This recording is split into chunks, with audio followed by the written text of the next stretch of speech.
Farmacología de los psicoestimulantes. Para hablar de la farmacología de este grupo de sustancias debemos de recordar a los neurotransmisores, sobre todo los neurotransmisores conocidos como monoaminas, la serotonina, dopamina y noradrenalina. En esta gráfica podemos ver sus estructuras moleculares, sus estructuras químicas, y en la parte de abajo podemos encontrar las estructuras moleculares de una serie de sustancias. Estas sustancias, en algunos casos, como son las feniletilaminas, contienen un anillo benzoico que es el que pues le da la estructura base. Como podemos ver, este anillo es muy semejante al que tienen también la dopamina y la noradrenalina. En el caso de las sustancias que contienen este anillo, son llamadas feniletilaminas, y podemos ver en esta gráfica que a este grupo pertenecen la anfetamina, la metanfetamina, el MDMA, que recordemos son anfetaminas sustituidas, y también encontramos a la mescalina, que como todos ustedes saben es un alucinógeno, pero que tiene bastante actividad psicoestimulante. También vemos la mefedrona, y todas las moléculas semejantes a la mefedrona tendrían igual este anillo benzoico y se llaman feniletilaminas. En el caso de las triptaminas hablamos de sustancias que contienen otro tipo de estructura molecular, un anillo indólico que es semejante estructuralmente a la molécula de serotonina. En este grupo encontramos a sustancias que, aunque habitualmente no tienen esta connotación de ser psicoestimulantes, como la psilocibina o el LSD, debemos de recordar que algunos de sus efectos sí incluyen cierto estado de arousal o de alerta. En este caso debemos de recordar que entonces estas sustancias tienen la cualidad de engañar, por usar esa frase, a diversas estructuras de la neurona. Normalmente pensamos que son los receptores, pero en realidad estamos hablando en la mayoría de los casos de los transportadores de estos neurotransmisores. Los psicoestimulantes también tienen algo en común, y es que son sustancias simpático-miméticas, es decir, al ser utilizadas mimetizan los efectos del sistema simpático, aumentan la presión arterial, aumentan la frecuencia cardíaca, aumentan la frecuencia respiratoria, entre otros efectos, y este efecto, esta cualidad simpático-mimética la tienen en realidad muchas sustancias. Los simpático-miméticos directos sí serían sustancias que actúan directamente sobre los receptores a las monoaminas en el cerebro, en las neuronas, y vemos aquí algunos de estos simpático-miméticos directos, como isoproterenol, epinefrina, norepinefrina, fenilefrina, fenilpropanolamina y apomorfina. Como ustedes pueden ver, ninguna de estas sustancias es una sustancia de abuso, aunque algunas se usan médicamente, tienen sus indicaciones muy específicas, y ninguna de ellas tiene un efecto psicotrópico que la haga atractiva en realidad. Pero por otro lado tenemos sustancias que son llamadas simpático-miméticos indirectos, ya que no actúan sobre los receptores, sino actúan sobre mecanismos extrarreceptor, en el caso de estas sustancias, básicamente en los transportadores de las monoaminas. Tenemos transportador de la serotonina, de la dopamina, y es ahí donde van a actuar ellos, al unirse a este transportador y a este grupo de simpático-miméticos indirectos. Encontramos la anfetamina y todas las anfetaminas sustituidas, metanfetamina, cocaína, metilfenidato, es un simpático mimético indirecto, y la tiramina y la pemolina. También tenemos simpático-miméticos psicoestimulantes que no son simpático-miméticos, que actúan en otros mecanismos más allá de la transmisión monoaminérgica, y ahí tenemos a la cafeína, a la nicotina, a la escopolamina, a la estricnina, al pentilendetrazol, y aquí se encuentra el modafinil. El modafinil, a diferencia de la anfetamina y la cocaína, o del metilfenidato inclusive, no actúa sobre los receptores o los transportadores, y su mecanismo de acción psicoestimulante es diferente.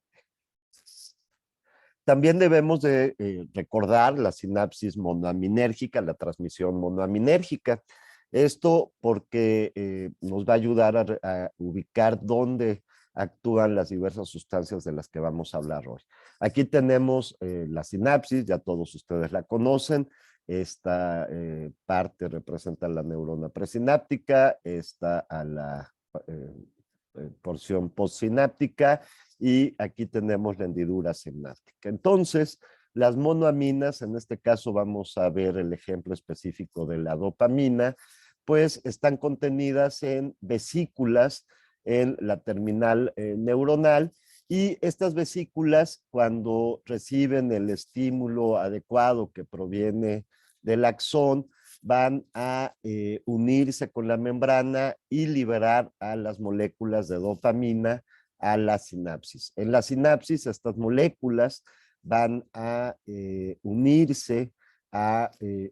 a un receptor, perdón, al receptor dopaminérgico que se encuentra en la membrana postsináptica, y a partir de ahí van a tener una serie de efectos postsinápticos. Aquí es muy importante ubicar que una vez que la dopamina ha hecho su unión y actuado, se vuelve a liberar, y entonces es recapturada por la neurona presináptica a través de los transportadores. Este transportador que vemos aquí es el transportador de la dopamina, y entonces introduce nuevamente la molécula de dopamina, que puede tomar varios caminos. Puede metabolizarse a través de la COMT, o puede metabolizarse a través de las monoaminas. Aquí vemos la monoamina B, y alguna parte es la que directamente se va otra vez a las vesículas. Aquí no vemos esta molécula, pero aquí hay otro transportador vesicular de monoaminas, que es el que permite introducir nuevamente la dopamina al interior de la vesícula. También en esta gráfica vemos que en la neurona presináptica encontramos unos autorreceptores. Estos autorreceptores, estos sí son receptores de 2 y de 3, van a actuar cuando esta dopamina también se une en estos autorreceptores, en las neuronas que los expresan, y al ser expresadas en estas neuronas y unirse esta dopamina, van a tener un efecto inhibitorio, es decir, van a impedir que haya una recaptura de la dopamina, y es uno de los mecanismos de retroalimentación que cuenta el sistema dopaminérgico y los sistemas monoaminérgicos en general, para regularse. Como veremos, entonces las sustancias de las que vamos a hablar tienen un efecto directo sobre los transportadores y un efecto indirecto sobre los receptores a dopamina, ya que al incrementar la dopamina, en este caso, van a tener un efecto potenciador o activador de este sistema dopaminérgico. Aquí en esta otra gráfica vemos una imagen microscópica esquematizada de lo que son las neuronas que se encuentran en el núcleus accumbens. El núcleus accumbens, que ya lo hemos visto en la clase de neurobiología, pues es donde uno de los sitios donde van a dar prácticamente todas las sustancias de abuso su efecto al incrementar la dopamina. Entonces, en esta imagen del núcleus accumbens podemos ver que hay una serie de neuronas, las neuronas que expresan D2 y las neuronas que expresan D1. Las neuronas que expresan D2 tienen un efecto inhibitorio, y las neuronas que expresan D1, estamos hablando del receptor dopaminérgico tipo 1, van a tener un efecto excitatorio. También podemos ver aquí el axón que proviene del área tegmental ventral, que son neuronas dopaminérgicas, y que estas neuronas también al actuar, al liberar a través del impulso nervioso, van a tener diversos efectos. Cuando esta neurona se une a una neurona dopaminérgica de tipo D2 que expresa receptores D2, pues va a tener un efecto inhibitorio. Pero cuando estas proyecciones neuronales llegan a las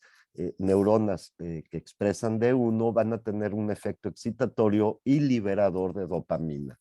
También podemos ver que otras sustancias, perdón, otros neurotransmisores que actúan en el nivel del núcleo accumbens son el glutamato, que tiene un efecto excitatorio y que también va a unirse a las neuronas, directamente va a actuar a través de las neuronas D1 al unirse a ellas. También vemos otras neuronas, otros neurotransmisores y también otras neuronas, nada más que no las vemos aquí en esta gráfica. Vemos que las neuronas que tienen una función opioide endógena también van a llegar a esta área y van a actuar tanto en las neuronas GABAérgicas, inhibiéndolas, como llegando directamente a las neuronas dopaminérgicas y también produciendo un efecto inhibidor. Las neuronas GABAérgicas son neuronas que a través de GABA van a tener un efecto inhibitorio, y aquí es curioso porque tienen un efecto inhibitorio como una especie de bucle, ya que al inhibir a las neuronas que expresan opioides endógenos, a las neuronas del sistema opioide endógeno, van a producir consecuentemente una liberación de las neuronas D1 y una liberación de dopamina. También, aunque en mucho menor medida estudiadas, también las neuronas de acetilcolina intervienen en este complejo mundo del núcleo accumbens. Y pasando al mecanismo de acción ya de las dos sustancias que vamos a revisar básicamente, la cocaína y las anfetaminas, porque son las que más se usan en México, aunque debemos de recordar que las mefedronas y las catinonas, perdón, tienen un mecanismo de acción semejante al de las anfetaminas, pero vamos a enfocarnos en la cocaína y la anfetamina. Aquí de una manera muy reducida, de una manera muy resumida, podemos ver cómo la cocaína actúa de una manera simple al bloquear o engañar, bloqueándolo a este transmisor de dopamina. Cuando se bloquea este transportador de la dopamina, el efecto neto es que se incrementa la dopamina a nivel sináptico. En cambio, la anfetamina y todas las sustancias de tipo anfetamínico tienen otro efecto. También engañan al transportador de la dopamina, pero en este caso lo engañan introduciéndose directamente a la neurona, donde vuelven a producir otro engaño al entrar en contacto con el transportador vesicular de las monoaminas y entrar, por lo tanto, a la vesícula presináptica. Al entrar a esta vesícula tiene otro efecto, va a hacer y va a presionar a que la dopamina sea liberada en la neurona, en el citosol, y va a hacer que por incremento de la cantidad del citosol de la dopamina, va a hacer que el transportador de dopamina tenga una función inversa, es decir, en lugar de introducir dopamina, va a extraer dopamina de la neurona, y esto sumado al efecto directo sobre las vesículas que se abren y liberan la dopamina, va a tener un incremento neto en el aumento de dopamina en la sinapsis.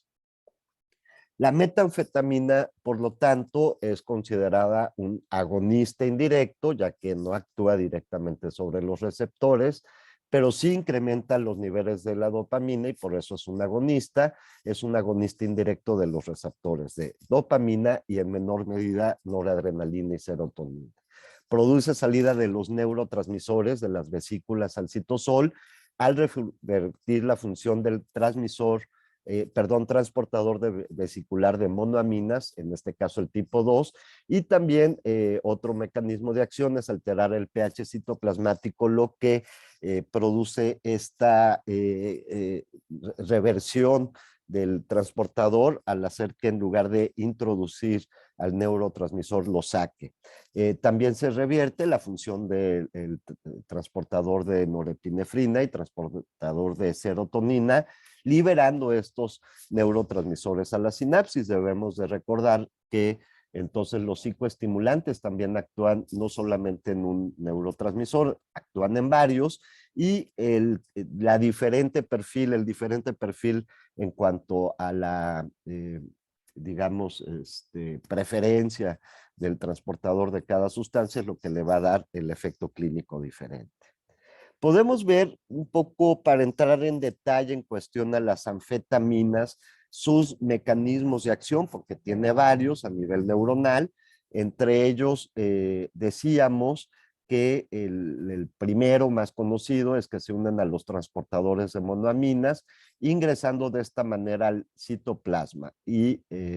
al ingresar van a tener otros efectos. Dentro de los axones monoaminérgicos se va a unir al transportador vesicular de monoaminas tipo 2, produciendo la liberación de las monoaminas que se encontraban adentro de estas vesículas, que terminan saliendo al espacio extracelular.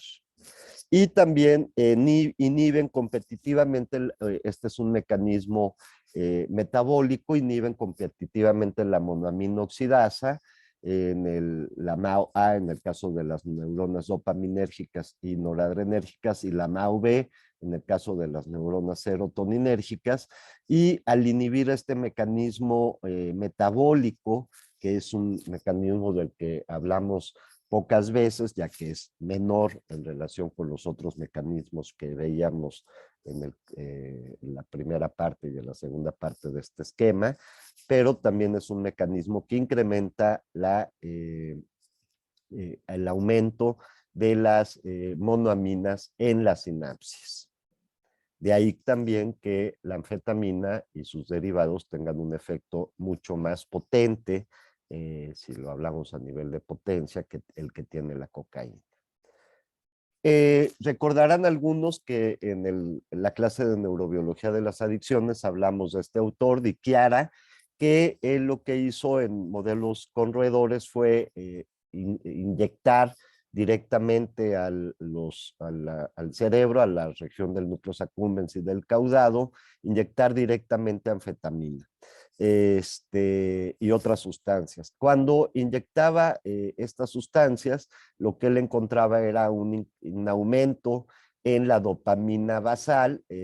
perdón, me estoy confundiendo, de un incremento en relación con la dopamina basal. Aquí podemos ver en esta lámina los niveles de dopamina en el cerebro del roedor. Este es el nivel basal, 100, y cuando le inyectaban anfetamina, el incremento de la dopamina era enorme, hasta un 1100%, con una disminución también gradual. Vemos que todavía permanecía a un 400, 300, 200%, a pesar de varias horas de haber aplicado la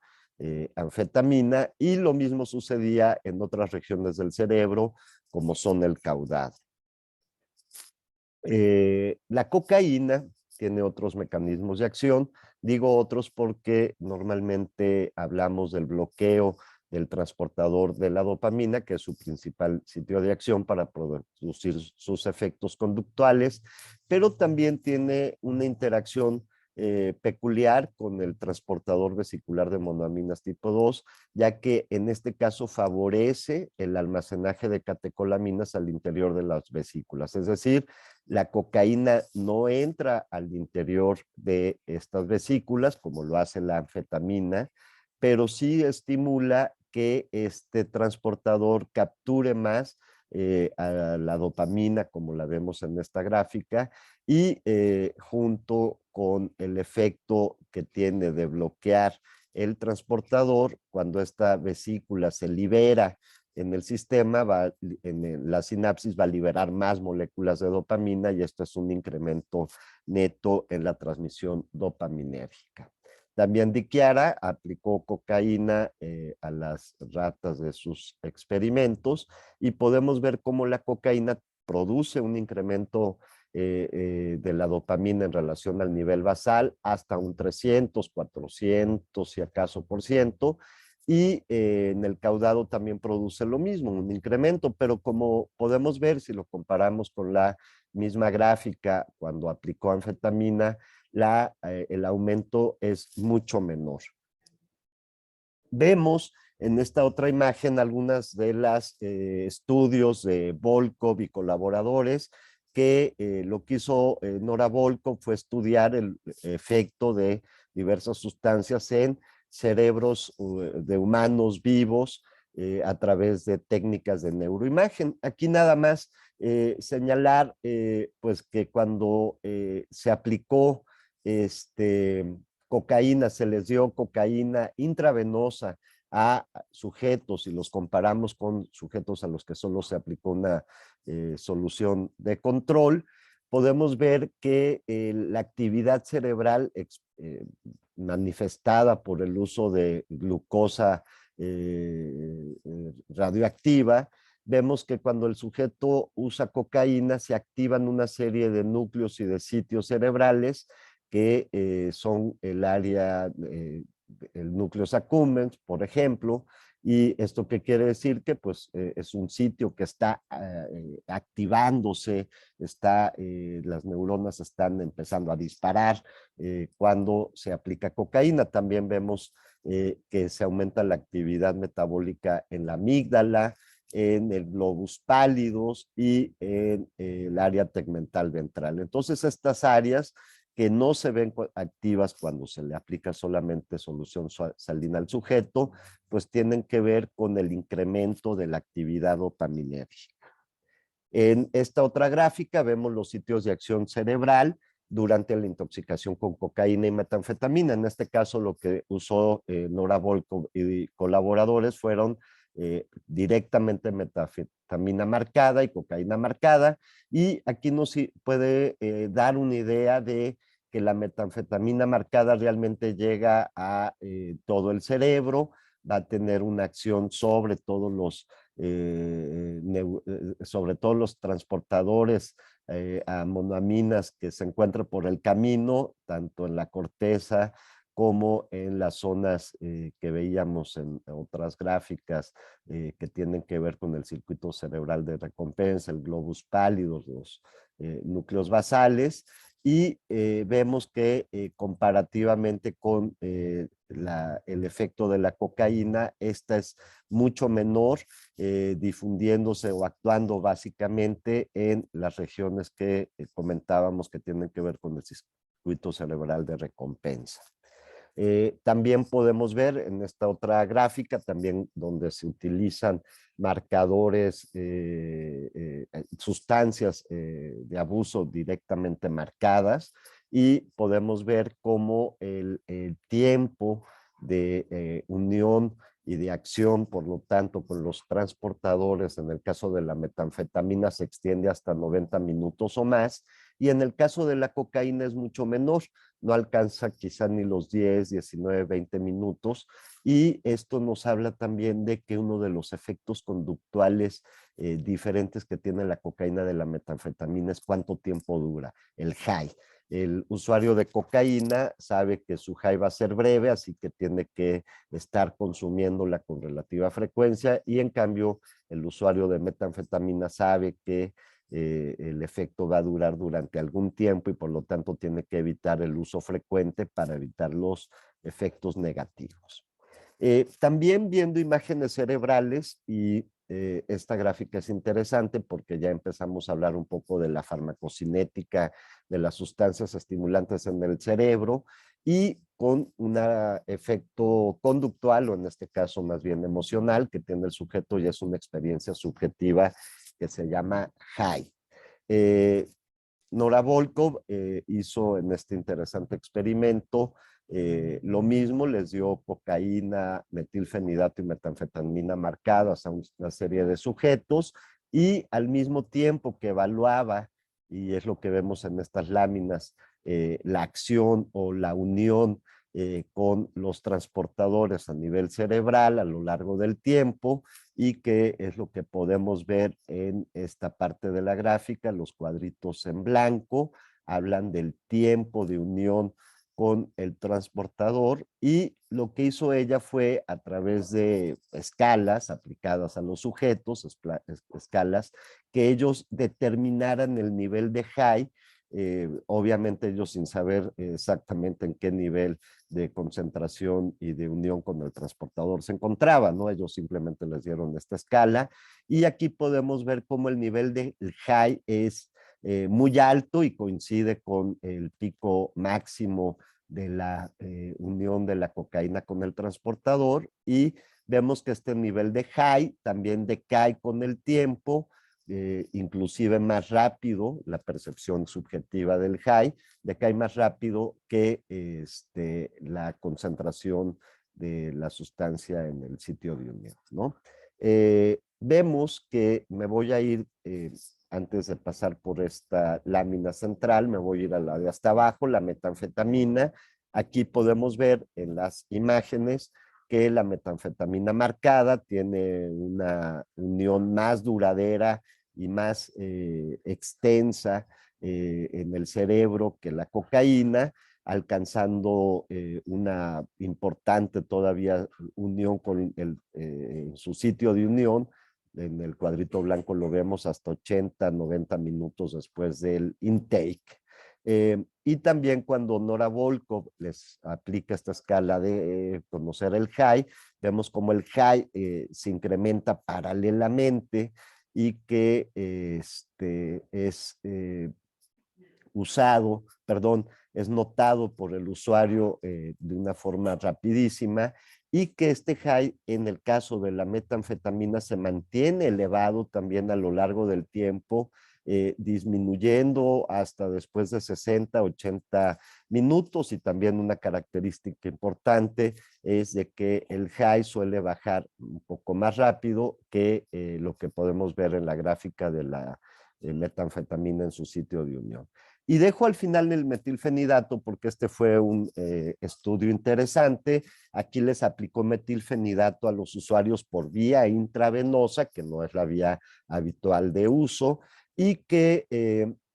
a los usuarios también vemos como el metilfenidato por vía intravenosa, es decir, no es una vía de liberación retardada, es una vía de unión inmediata cuando se une a su sitio de unión. Vemos cómo se une a su sitio de unión, que también es el transportador a la dopamina, y se mantiene actuando a lo largo de un tiempo prolongado, 40 minutos, 60 minutos todavía es notable, y vemos en esta gráfica como el uptake, la unión con su sitio de acción, pues lo podemos observar en cuadritos blancos, es estable y se mantiene a lo largo del tiempo. Y en cambio, la sensación de high, que sí es percibida de una manera rápida y momentánea cuando se aplica el émbolo de la sustancia del metilfenidato, vemos que la sensación de high en este caso decae rápidamente, y se mantiene baja a lo largo de todo el experimento. Y entonces una buena pregunta que nos podemos hacer es ¿por qué en el caso del metilfenidato, a pesar de que hay un incremento notable de la dopamina, eso lo inferimos porque al haber una menor recaptura hay un aumento de la dopamina, por qué hay un aumento de la dopamina y sin embargo hay una disminución rapidísima del high? La explicación la tiene justamente el tiempo prolongado en el que actúa el metilfenidato. Al actuar de una manera prolongada y no rápida, como es el caso de la cocaína, como podemos ver arriba, la diferencia se ve muy bien gráficamente, al tener un efecto de acción prolongado y en este caso lo estamos viendo inclusive cuando es inyectada intravenosamente, lo que va a producir es un incremento, sí, inicial de la dopamina en la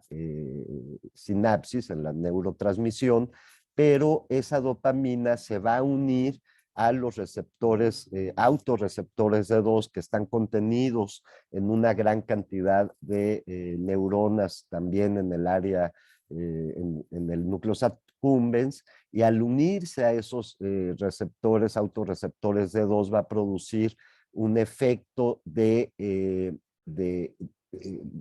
un efecto de retroalimentación negativa, ya no permitiendo que haya una mayor liberación de dopamina a la sinapsis. Entonces, al equilibrar por su largo tiempo de acción y su efecto sobre este autorreceptor, hace que en realidad la dopamina solamente tenga un incremento rápido cuando es usada intravenosamente, pero después el efecto conductual o emocional disminuye notablemente, sin que haya, por otro lado, disminución de la dopamina en la sinapsis. Vemos en esta otra gráfica, y es algo que les comentaba, que también la dopamina, perdón, los diferentes psicoestimulantes actúan no solamente a nivel dopaminérgico, en esta gráfica también vemos su acción a nivel serotoninérgico, y no debemos de olvidar que parte de sus acciones, las más molestas por lo menos, tienen su efecto simpatomimético al actuar sobre neuronas, sobre la transmisión noradrenérgica. Pero parte de los efectos que buscan algunas veces los sujetos tienen que ver con su acción serotoninérgica, no nada más la dopaminérgica, que es psicoestimulante y reforzadora, sino con su función serotoninérgica. Y aquí vemos en esta gráfica, estamos viendo una lámina en animales, en ratas, donde se les aplica un vehículo, que es la línea basal, y se les aplican una serie de sustancias como el MDMA, que en el caso de la dopamina vemos que es la sustancia que menos incrementa los niveles de dopamina, si la comparamos con la mefedrona y con la anfetamina. La mefedrona a dosis altas, 3 miligramos, tiene un efecto de liberación de dopamina inclusive superior al que tiene la anfetamina, pero aquí lo importante es ver que el MDMA tiene un incremento menor en este sistema, y también esto explica un poco por qué el MDMA en sí tiene un menor efecto reforzador positivo, y vemos mucho menos que en relación con la metanfetamina u otras anfetaminas, vemos muchísimo menos este patrón de consumo diario, de consumo a lo largo de los días. Se utiliza en algunas ocasiones especiales, la fiesta, un evento musical, etcétera, pero no como sucede con la metanfetamina o la anfetamina, que hay usuarios que la pueden usar continuamente. Vemos en esta otra parte de la gráfica cómo la liberación de serotonina en estos animales de experimentación con las mismas sustancias, vemos aquí abajo en círculos blancos el vehículo, y vemos en primer lugar la anfetamina. La anfetamina directamente tiene un mínimo, aunque sí existe, pero tiene un mínimo efecto serotoninérgico, y vemos que cuando lo comparamos tanto con el MDMA como con la mefedrona, que sí tienen un efecto serotoninérgico muy, muy importante, pues la anfetamina se queda muy abajo. Este efecto serotoninérgico entonces va a generar un perfil especial tanto en la mefedrona como en el MDMA, que tiene más que ver con estas propiedades entactógenas, empatógenas, que también lo hacen, por lo tanto, uno de los favoritos para contacto sexual en Europa, por ejemplo, la mefedrona es más usada que las metanfetaminas para el chemsex. Cuando vemos comparativamente, es una gráfica semejante a lo que veíamos, nada más que aquí vemos en columnas el nivel de liberación o el porcentaje de liberación de dopamina y de serotonina en animales de laboratorio, y podemos ver que en el caso de la dopamina, pues encontramos que la anfetamina y la mefedrona a dosis altas tienen un efecto prácticamente semejante, y en menor medida la mefedrona a dosis bajas y el MDMA, que tiene un bajo efecto dopaminérgico. Y a nivel serotoninérgico vemos como el MDMA es el que tiene un mayor porcentaje de liberación de serotonina, seguido de la mefedrona a dosis altas y de la mefedrona a dosis bajas, y por otro lado que la anfetamina tiene un muy bajo nivel serotoninérgico. Y para completar esta serie de láminas comparativas entre la mefedrona, el éxtasis y otros psicoestimulantes, me encontré con esta lámina donde se les aplica escalas a sujetos, son escalas para medir efectos subjetivos del usuario de mefedrona, cocaína y éxtasis. Nos falta la metanfetamina, pero podemos ver que en cuanto a las comparaciones subjetivas de placer, es algo totalmente subjetivo. Vemos que los usuarios de éxtasis y de mefedrona reportan más sensación placentera que aquellos que usan cocaína. La cocaína tiene más como este efecto cognitivo de agudeza mental, de sentir como que más ideas y que son muy buenas, etcétera. También se les preguntó acerca de la potencia del efecto al ser usada, la que tuvo mayor potencia subjetiva, recuerden, fue la mefedrona, seguida con la cocaína, y en menor medida la cocaína, ¿no? Digamos, podríamos dar esta patada que da el efecto clínico al ser usado inmediatamente. Los efectos negativos subjetivos de estas sustancias fueron mayores también para la mefedrona y menores para el éxtasis, y la cocaína quedó en un punto intermedio. También les hicieron una pregunta muy subjetiva, que es cuánto consideraban que era, digamos, el valor por su dinero al comprar estas sustancias. Pues la mefedrona fue la que fue mejor evaluada en cuanto a su valor por el dinero usado, el éxtasis en segundo lugar, y vemos que la cocaína quedó en el último lugar. Esto porque en Europa es una sustancia bastante cara, pero en México y en otros países latinoamericanos esto pudiera ser diferente, ya que la cocaína tiene un valor mucho menor. Y el efecto subjetivo de urgencia de usar, es decir, esta como necesidad imperiosa que puede haber cuando se encuentra la sustancia, es un efecto subjetivo también evaluado. Vemos que es muy alto para la mefedrona y la cocaína y mucho más bajo para el éxtasis. Entonces, aquí podemos darnos cuenta, y nada más con estas tres sustancias, como si hay perfiles diferentes, inclusive por el valor económico que tienen las sustancias, lo cual hace que haya sujetos que prefieran unas u otras, sin olvidar que muchos de estos efectos tienen, obviamente, quizá el del valor por el dinero sea el único que no, pero todos los demás sí tienen una base biológica que también tiene que ver con perfiles biológicos diferentes en cuanto a su mecanismo de acción. Vamos a pasar y recordar algo acerca de los sistemas cerebrales implicados en el desarrollo de la adicción, recordando el modelo de Cobb y Volkov. Debemos de recordar esta parte, esta etapa que Cobb le llama la etapa de la preocupación, anticipación y craving. Esta función o más bien esta etapa incluye una disfunción ejecutiva donde se va a desarrollar una impulsividad y una compulsividad por el consumo. Acuérdense que impulsividad implica las primeras etapas cuando es por la búsqueda del placer, compulsividades en las últimas etapas, cuando es evitar el síndrome de abstinencia o el malestar por la falta de consumo. También a este nivel va a haber un efecto sobre las alteraciones del sueño y una alteración en la capacidad de la toma de disfunciones que tiene que ver pues con el efecto de las sustancias en la región órbito frontal. Por lo tanto, hablando de los psicoestimulantes, su efecto en este nivel es muy, muy importante, ya que va a producir en ellos, en los usuarios, una sensación pues casi permanente de apetencia o preocupación por seguir consumiendo. Algo que quiero explicar en relación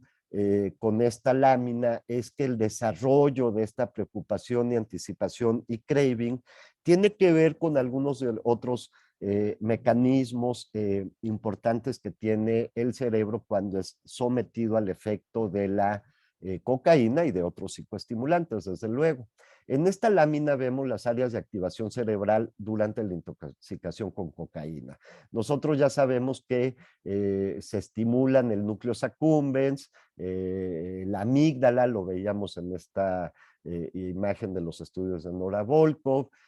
también se activan de una manera importante áreas de la corteza frontal y cuando hay esta activación, pues sabemos nosotros que hay una liberación de dopamina en la sinapsis y que al ser bloqueada la recaptura, pues esta dopamina se incrementa, hay un incremento neto de la dopamina y va a tener un incremento neto en su acción sobre los receptores dopaminérgicos postsinápticos, que es lo que vemos en esta gráfica, en esta gran neurona postsináptica. Al actuar aquí, la dopamina va a tener un efecto interesante a través de una serie de mecanismos que usualmente le llamamos segundos mensajeros, pero este mecanismo va a tener también una función muy, muy importante que es aumentar la transcripción de factores genéticos o de factores de transcripción genéticos, perdón, aquí me hago bolas.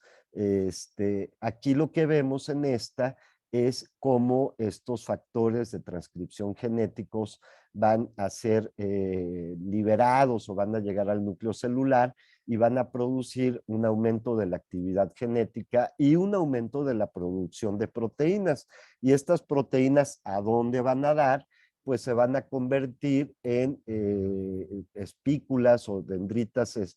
sinápticas donde se van a traducir receptores a la dopamina. Es decir, al haber más dopamina disponible, la neurona en primera instancia lo que hace es, por un mecanismo de transcripción genética,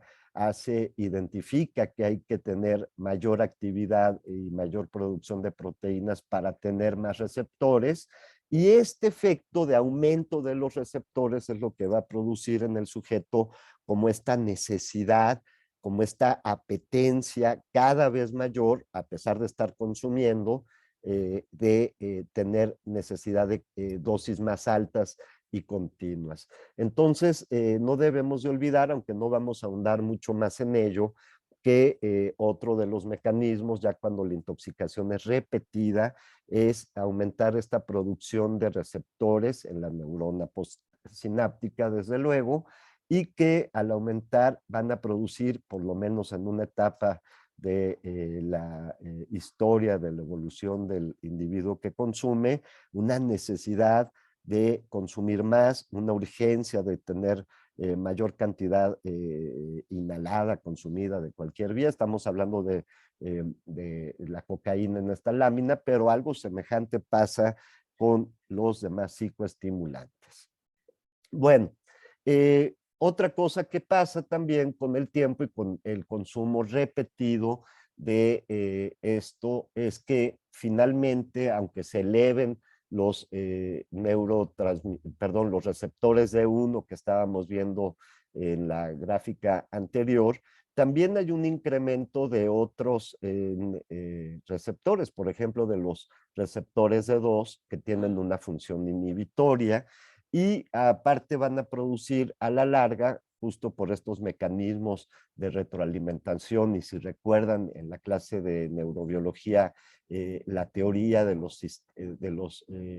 procesos opuestos o de los procesos oponentes de Richard Solomon, son mecanismos alostásicos que tiene el cerebro para tratar de controlar este uso continuo o esta llegada continua de psicoestimulantes. Entonces, a través del incremento de los receptores de 2 que son inhibitorios y de su función inhibitoria, va a haber una disminución paulatina de la transmisión dopaminérgica, y eso es lo que menos desea el consumidor, porque al pasar esto, entonces va a pasar a la siguiente etapa, que es la de los efectos negativos, en donde el sujeto va a sentir continuamente malestar si no está consumiendo la sustancia, y tiene que usarla no tanto para sentirse bien, sino para evitar ese malestar. Parte del malestar tiene que ver, en el caso de los psicoestimulantes, con una disforia, una sensación de depresiva o de lentitud o de desgano que permanece aún días después de la abstinencia aguda. En esta gráfica también de Volkov vemos arriba a sujetos control, donde la actividad cerebral medida por el metabolismo de glucosa se observa en amarillo y rojo, y aquí vemos pues cómo debería de estar en diferentes zonas del cerebro en un sujeto control. Acá abajo vemos por otro lado la disminución de la actividad cerebral en sujetos dependientes a cocaína después de 10 días de abstinencia. Entonces vemos cómo la actividad cerebral en regiones frontales, de una manera muy relevante, es baja, es comparativamente mucho más baja que la de un sujeto control, y esta deficiencia, vamos a llamarle así, dopaminérgica en regiones frontales, y no solo frontales, sino en las regiones mediales donde se encuentra el sistema de recompensa cerebral, va a tener un efecto peculiar en el sujeto. Por un lado, el sujeto va a tener esta búsqueda de la sustancia para poder satisfacer esto, pero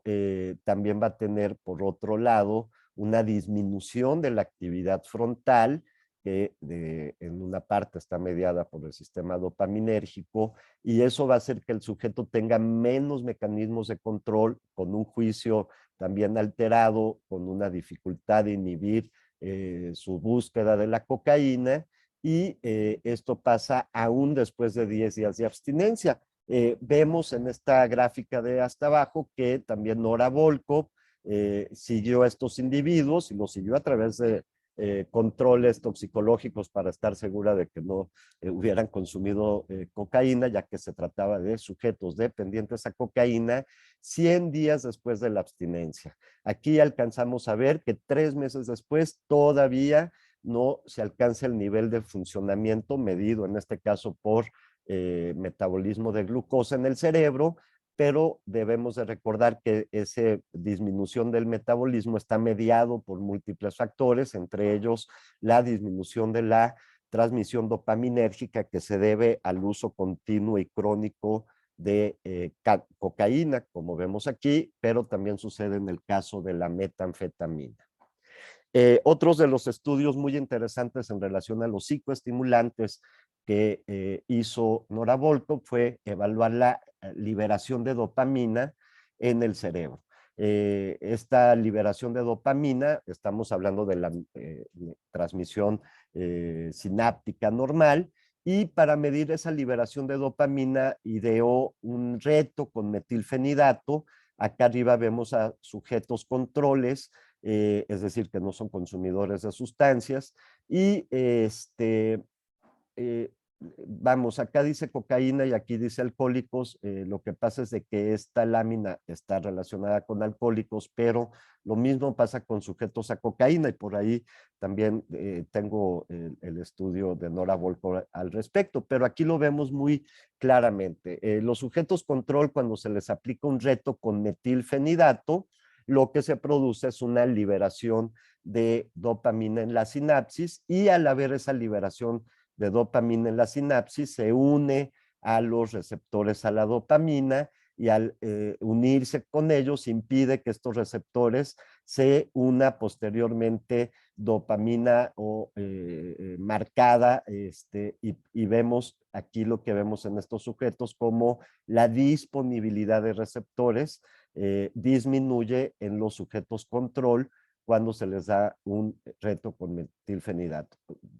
Insisto, disminuye la disponibilidad de receptores porque se libera dopamina con el reto. Pero cuando vemos en esta gráfica en sujetos alcohólicos, cuando se les da un reto con metilfenidato, vemos que en ellos no hay una disminución de la ocupación de los receptores. Las gráficas son prácticamente iguales, y aquí lo que esto implica es que el reto de buscando liberar dopamina con metilfenidato pues no sirvió, no se liberó dopamina. Y esto mismo pasa en los sujetos usuarios de cocaína y de cristal, es decir, cuando ya hay otros estímulos potencialmente liberadores de dopamina, como puede ser el sexo o la alimentación, para hablar de los más básicos, esta dopamina no se va a liberar de la misma manera, porque no la hay, porque se ha agotado, porque hay un déficit de dopamina, y por lo tanto los receptores que estaban por acá y que se habían multiplicado previamente, pues van a permanecer sin su molécula, y por lo tanto van a pedir más, ¿no? Se los platico así como un cuento, pero es un mecanismo complejo y que se traduce en la necesidad del individuo en seguir consumiendo. Acá vemos ahora sí estas mismas gráficas arriba, en el caso de consumidores de cocaína, donde vemos, aquí vemos otra cosa, aquí vemos, perdón, cómo la disponibilidad de dopamina en los sujetos controles a través de la medición de los disponibilidad de receptores está alta en los sujetos control, y en el mismo sujeto, aquí no lo dice, pero con el reto del metilfenidato vemos que la disponibilidad de receptores es baja. Y por acá vemos en este estudio que también hace Nora Volkow, midiendo la actividad cerebral en usuarios de metanfetamina y de cocaína, pues la disminución y me estoy haciendo bolas, perdón, pero la disminución del metabolismo, perdón, me estoy confundiendo con los receptores, la disminución del metabolismo en las regiones frontales y en otras áreas del cerebro, que tienen que ver en cierta medida con esta disminución de la sistema dopaminérgico. Y para no hacernos más bolas, vemos que la disminución persistente, ahora estamos viendo los transportadores de dopamina en usuarios de metanfetamina, pues se recupera, digamos, casi hasta la normalidad, pero hasta después de 14 meses de desintoxicación. Cuando uno atiende a pacientes de metanfetamina en la actualidad, pues es muy difícil que pasen 14 meses en abstinencia. Habitualmente, aunque se reduzca su consumo, pues sigue siendo, si les gusta, semanal o mensual o bimensual, y eso implica que a pesar de que haya una disminución considerable del consumo, no deja de haber este efecto duradero sobre, y por lo tanto también acumulativo sobre el cerebro. Ya para terminar esta parte de la clase que es larga, vamos a hablar acerca de algunas cuestiones farmacocinéticas de las sustancias de las que hemos platicado. La metanfetamina, bueno, pues se puede, por un lado, administrar por varias vías, intravenosa, fumada, que en este caso no implica que se queme, sino implica que se vaporiza los cristales de metanfetamina, y esos vapores son los que se fuman o se respiran. También se le conoce como vía respiratoria. La vía oral y la vía intranasal, que en este caso es lo que llamamos inhalada. En este caso, podemos ver a grandes rasgos cómo la biodisponibilidad, pues evidentemente es mucho mayor por la vía intravenosa que por las otras vías, y que la siguiente en eficacia, dependiendo también de la capacidad que tenga o de la experiencia que tenga para fumar el usuario, es la fumada, ya que recuerden ustedes que la superficie de absorción respiratoria es mucho más alta que otras vías, y también vemos que, sin embargo, que la vía oral y la intranasal son vías bastante efectivas. Perdón. El tiempo, me voy a pasar hasta acá, para su máximo efecto suele ser muy rápido en las vías intravenosas, en la vía intranasal, mucho más lenta obviamente en la vía oral, y pues una manera intermedia, un tiempo intermedio, la vía fumada. Como saben ustedes, cada usuario tiene una vía preferida, y también tiene que ver pues con su deseo de estimulación más rápido, más lenta, recordándolo y asociándolo con las clases de neurobiología. Entre más rápido sea el estímulo después de la aplicación de la sustancia o los efectos conductuales, mayor el efecto reforzador. De ahí que la vía intravenosa sea una de las vías más adictivas que haya. El metabolismo y eliminación de la metanfetamina se realiza básicamente en el hígado a través del sistema de citocromo P450, y es curioso, el metabolismo no se altera a nivel hepático con la exposición crónica, sino que decíamos que este incremento de la dosis se debe a mecanismos farmacodinámicos, a toda esta interacción que tiene con los transportadores, receptores, y el incremento de la transducción genética que tiene que ver con el aumento de la capacidad de recibir moléculas de dopamina. Y por lo tanto, pues también podríamos decir que no se altera si el sujeto tiene daños al hígado, ¿no? 70% de una dosis de metanfetamina es excretada en orina en diversos metabolitos, que no me voy a detener en ellos, que vemos aquí en esta gráfica, y que pues es una vía en donde intervienen varias enzimas y varios metabolismos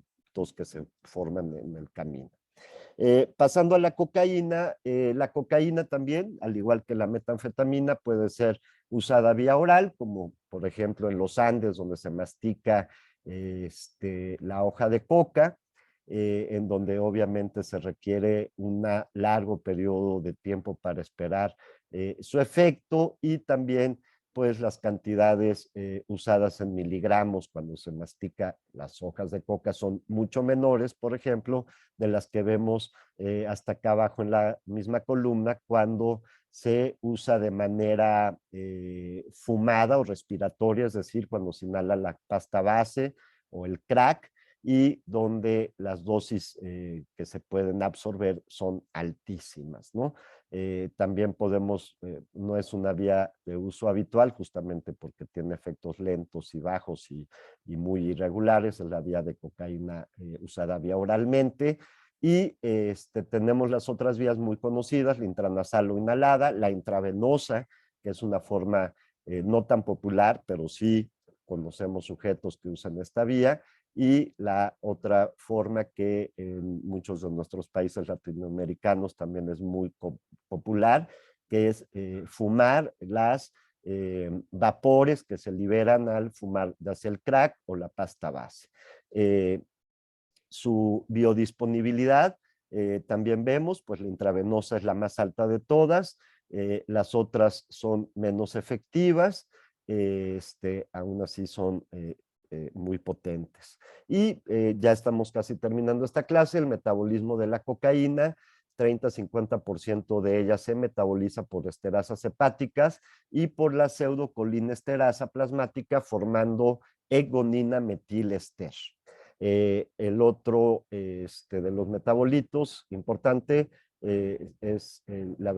benzoilegonina, que se forma a través de la hidrólisis espontánea no enzimática. Cuando hacemos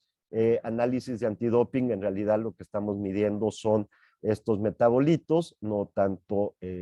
la cocaína en sí. Ambos metabolitos son solubles en agua, son metabólicamente activos y uno de sus efectos es que son capaces de aumentar la presión arterial. Tienen una vida media de 7.5 horas y también se sabe que estos metabolitos en sujetos vulnerables pueden inducir convulsiones.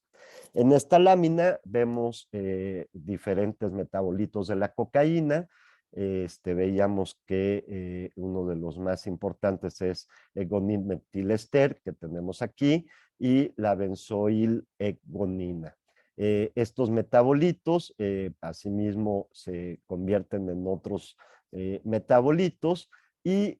aquí vemos que 45% de la dosis se metaboliza, ya lo decíamos, por hidrólisis a benzoilcognina y 45% a egonina metilester. Cuando es fumada, y cuando es fumada me refiero a la versión crack, ahí va a tener un diferente metabolito que no se conoce mucho sus efectos, que es la anhidroegonina metilester, y que parece que, al igual que su compuesto madre, tiene un efecto importante sobre la inducción de convulsiones y de cardiotoxicidad. Así que también hablamos, cuando una persona consume cocaína, no solamente hablamos de la cocaína, sino de la toxicidad que tienen estos metabolitos. Y también otro metabolito muy importante es cuando la cocaína se metaboliza en presencia de alcohol, y sabemos que el uso concomitante es muy, muy popular, es metabolizada por las esterasas hepáticas a otro compuesto que lo vemos por acá arriba, que es la etilcocaína o cocaetileno. Este compuesto es también metabólicamente activo, tiene una larga vida de acción y también se ha relacionado con los efectos cardiotóxicos de la cocaína. Y bueno, con esta lámina concluimos esta clase de neurobiología de la adicción. Muchas gracias.